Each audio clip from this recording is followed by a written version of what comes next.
साध संगत जी प्रेम से कहना, धन निरंकार जी। अक्सर हम सबके मन में यह प्रश्न उठता है कि जब हम सुमिरन करने बैठते हैं तो मन क्यों भटकने लगता है। सुमिरन तो परमात्मा से जुड़ने का सबसे सहज और पावन माध्यम है। फिर भी जैसे ही हम आंखें बंद करते हैं, विचारों की भीड़ उमड़ पड़ती है। कभी बीते हुए कल की बातें सामने आने लगती हैं, कभी आने वाले कल की चिंताएं घेर लेती हैं, कभी घर परिवार, काम धंधा, रिश्ते नाते सब याद आने लगते हैं।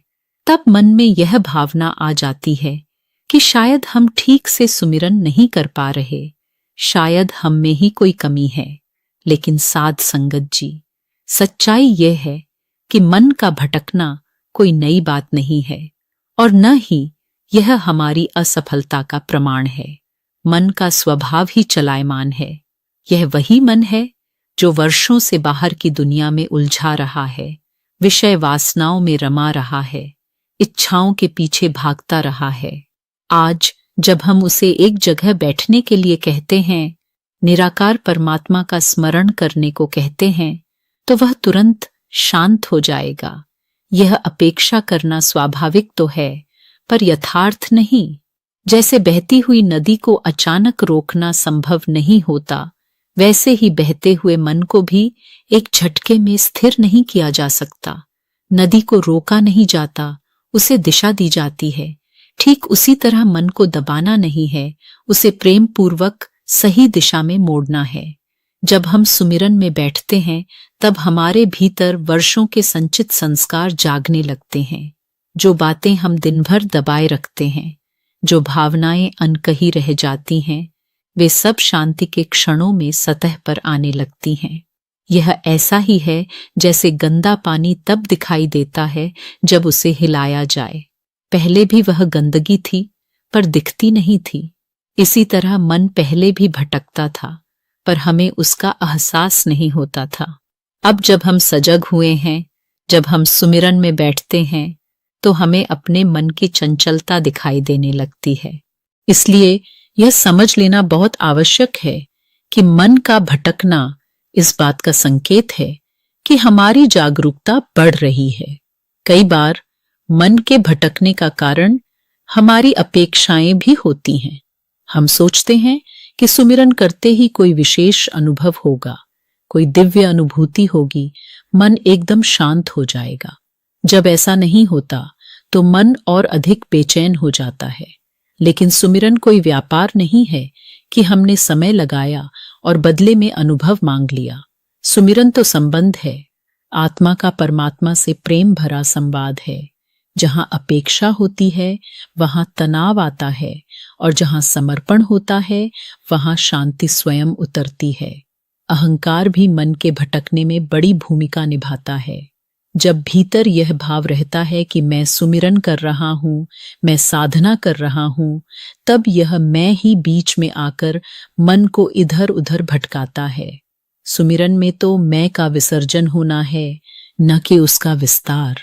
जैसे जैसे हम अपने कर्तापन को छोड़ते हैं और गुरु कृपा पर विश्वास रखते हैं, वैसे वैसे मन स्वयं शांत होने लगता है। यह भी सत्य है कि अभ्यास का अभाव मन को चंचल बनाए रखता है। शरीर तो हम बैठा लेते हैं, पर मन अभी भी दौड़ने का आदी होता है। जैसे किसी बच्चे को पहली बार पढ़ने बैठाया जाए तो वह बार बार उठता है, इधर उधर देखता है, पर प्रेम और धैर्य से, रोज के अभ्यास से वही बच्चा धीरे धीरे एकाग्र होना सीख जाता है। ठीक उसी तरह मन को भी रोज का तूता थोड़ा थोड़ा सिखाना पड़ता है। डांट फटकार से नहीं, बल्कि प्रेम से। मन भटकता है तो कई बार हम उससे लड़ने लगते हैं। विचार आते ही हम परेशान हो जाते हैं और उन्हें रोकने की कोशिश करने लगते हैं। लेकिन जितना हम रोकने की कोशिश करते हैं, उतना ही मन और अधिक उछलता है। सही तरीका यह है कि विचारों को आने दें, पर उनमें उलझे नहीं। जैसे आकाश में बादल आते जाते रहते हैं, पर आकाश स्थिर रहता है, वैसे ही विचार आएं और जाएं और हम साक्षी भाव में बने रहें। जब ध्यान भटके तो बिना किसी अपराध बोध के, बिना किसी झुंझलाहट के प्रेम से फिर से सुमिरन में लौट आएं। यही साधना है। धीरे धीरे हमें यह समझ आने लगती है कि मन का भटकना भी हमें एक शिक्षा दे रहा है। वह हमें हमारी कमजोरियों से परिचित करा रहा है, हमारे भीतर छिपे डर, चिंताएं और आसक्तियां दिखा रहा है। जब हम इन्हें पहचान लेते हैं और गुरु ज्ञान के प्रकाश में इन्हें स्वीकार कर लेते हैं, तो इनका प्रभाव स्वतः कम होने लगता है। अंधेरा तभी दिखता है जब रोशनी हो। उसी तरह मन की चंचलता तभी दिखती है जब भीतर चेतना जाग रही होती है। सुमिरन को केवल बैठकर करने की प्रक्रिया न बनाकर जीवन की अवस्था बना लेना चाहिए। चलते फिरते, काम करते हुए, सांस के साथ निराकार का स्मरण जुड़ा रहे तो मन पर उसका प्रभाव गहरा होता है। सत्संग और सेवा भी मन को निर्मल करने में बहुत सहायक होते हैं। सेवा में जब मैं पिघलता है और सत्संग में जब सही दृष्टि मिलती है, तब सुमिरन सहज होने लगता है। अंततः यह समझना बहुत जरूरी है कि सुमिरन हमारी शक्ति से नहीं, कृपा से फलित होता है। हमें बस अपना मन बार बार प्रभु की ओर मोड़ते रहना है। जैसे जैसे समर्पण बढ़ेगा, वैसे वैसे मन का शोर कम होता जाएगा और एक दिन ऐसा भी आएगा कि सुमिरन कोई प्रयास नहीं रहेगा, बल्कि हमारी स्वाभाविक अवस्था बन जाएगा। इसलिए साध संगत जी, जब सुमिरन करते समय मन भटके तो निराश न हो, स्वयं को दोषी न ठहराएं, प्रेम से मुस्कुराएं और फिर से उस निराकार परमात्मा की याद में लौट आएं। यही लौटना, यही बार बार लौटना ही सच्ची साधना है।